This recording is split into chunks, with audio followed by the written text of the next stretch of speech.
In this video, we're going to look at another example of applying the washer method to solve for the volume of a revolution. Let's review some basic skills before we start.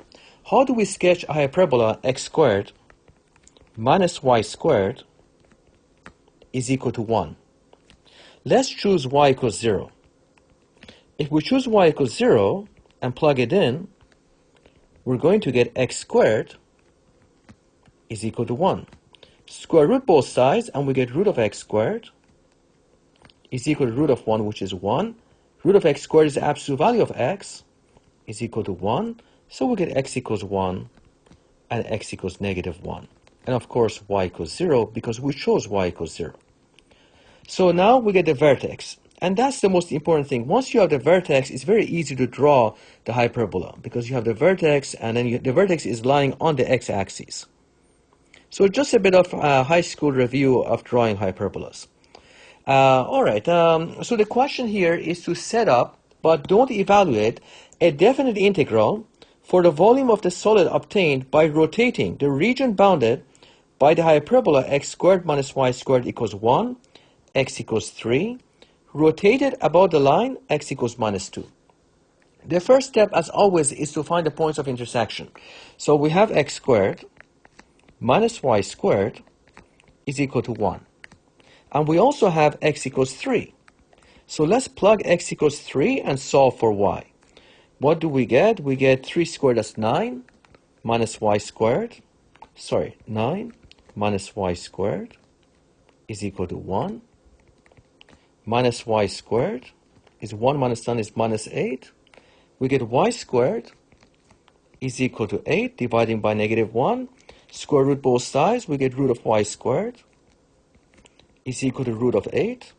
Root of y squared is, of course, absolute value of y. And root of 8, we can write 8 as 4 times 2. And that's going to give us root 4 times root 2, which is 2 root 2. So we get y is equal to plus or minus 2 root 2. Y is 2 root 2. And y is equal to minus 2 root 2. And of course, x is equal to 3. So the intersection points are x is 3, y is 2 root 2, x is 3, and y is minus 2 root 2. These are the intersection points. All right, so now let's sketch the bounded region and a typical washer. So we have the drawings here. We have the parabola x squared minus y squared, the hyperbola x squared minus y squared equals 1. Let me label that here. We got x squared minus y squared equals 1. And we just draw the right half. That's all we need because the region is in this quadrant here, in the quadrant first and quadrant 4, I guess. That's our region. And we're going to revolve this about the line x equals negative 2. The most important thing is finding the outer radius and the inner radius. So how do we define the outer radius? The outer radius is a distance from the axis of rotation, which is x equals negative 2, to the farthest point on the slice, the horizontal slice that we've drawn here. So the outer radius is going to be the distance from x equals 3 to x equals negative 2. It's this distance here. So if I was to draw that, it would be like that. That's the distance. And that's going to be 3 minus 2. That gives us 5. That's the outer radius. What about the inner radius? The inner radius is a distance from the closest point on the slice that you've drawn to the axis of rotation. So it's this distance right here. So we need the x value corresponding to the hyperbola. So it's going to be that x value minus 2, which would be x plus 2. And so let's do that. Let's solve for x in terms of y so we can get the inner radius. We have x squared, solving for x squared. Let's switch color. X squared is equal to 1 plus y squared. Solve for x. We get x is equal to plus or minus root of 1 plus y squared. We're looking at the right half of the hyperbola, so we'll take x is equal to root of 1 plus y squared. So what is the inner radius? The inner radius is a distance from the axis of rotation to the closest point on the slice that we've drawn. We draw the slice perpendicular to the axis of rotation. The axis of rotation is x equals negative 2. All right, so the inner radius will be the x value corresponding to hyperbola minus 2. It's this x value here, minus 2, so it's going to be x plus 2. So the inner radius radius inner is going to be root of 1 plus y squared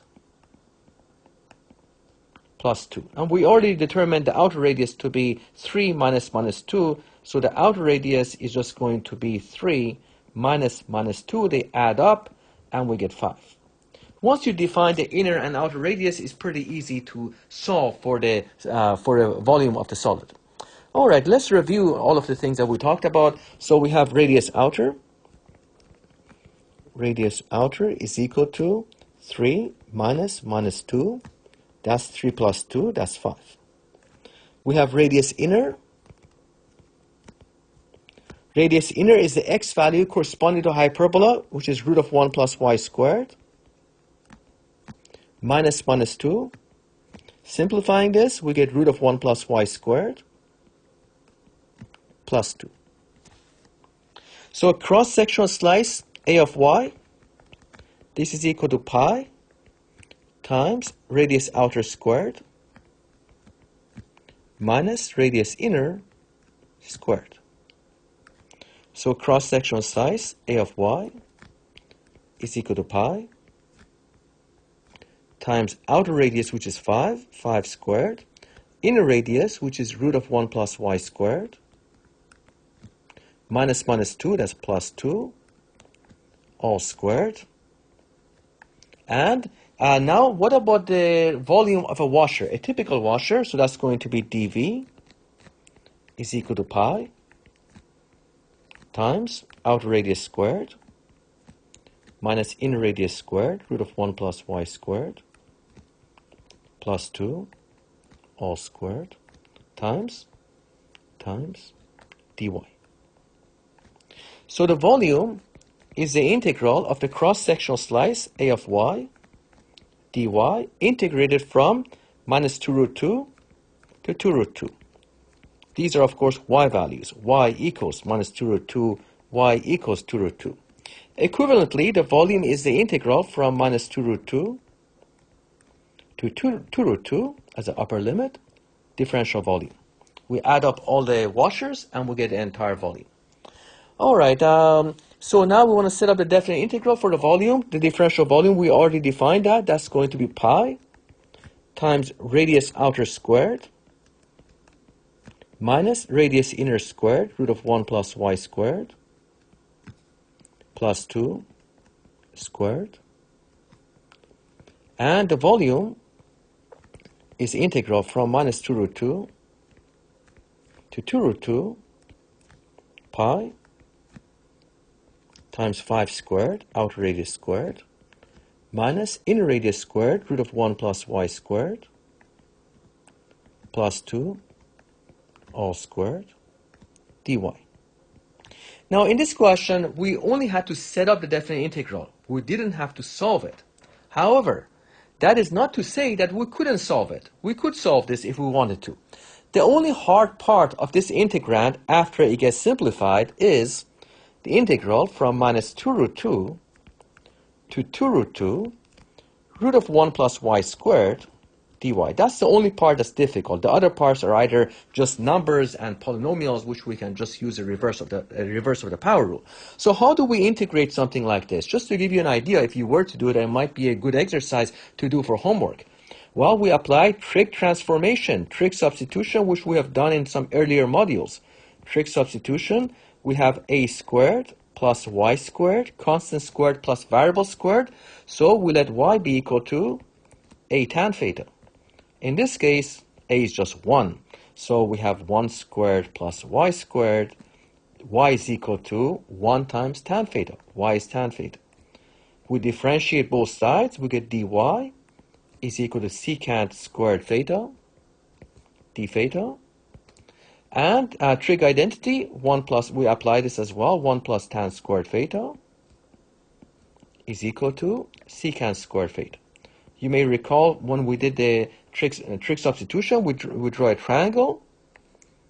So we have tangent of y is equal to theta. Tangent of, let me correct that. Tangent of theta is equal to y. So here's theta. That's y over 1. The hypotenuse is, applying Pythagoras, y squared plus 1. There it is. All right, and not too hard a question to do. And the whole idea is to set up your inner radius, outer radius, set up the washer volume, and then you're all set up. All right, thank you.